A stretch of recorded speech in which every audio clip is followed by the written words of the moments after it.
ఇంటర్న్షాల తర్వాత LinkedIn lot of internship opportunities వస్తాయి.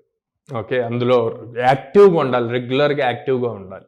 Okay, మీ ఊర్లో ఏదో కామన్ ప్రాబ్లం ఉంటుంది, దాన్ని తీసుకొని దాని మీద ఏదైనా బిల్డ్ చేయడానికి చూడండి. చూసి దాన్ని కంపెనీస్కి కవర్ లెటర్స్లో అట్లాగా లైక్ లింక్డ్ఇన్లో కనెక్షన్స్ ఉంటాయి మీకు, హెచ్ఆర్స్ కానీ సిఇఓస్ కానీ లేకపోతే ఒక ఫీల్డ్లో టాప్ పర్సన్స్ కానీ, వాళ్ళకి కోల్డ్ మెయిలింగ్ అంటాము, లేకపోతే పర్సనల్ మెసేజెస్ పంపించండి. సార్ ఇట్లా సో అండ్ సో ప్రాబ్లం ఉంది, నేను దీనికి ఇట్లాగా సొల్యూషన్ ఫైండ్ అవుట్ చేశాను, ఇట్లాగా అనుకుంటున్నాను, మీకు గైడెన్స్ కావాలి అని. అది వాళ్ళకి ఇంప్రెస్ క్రియేట్ చేసిందంటే ఆటోమేటిక్గా మీకు ఒక ఆఫర్ వస్తుంది, ఇంటర్న్షిప్ ఆఫర్ వస్తుంది.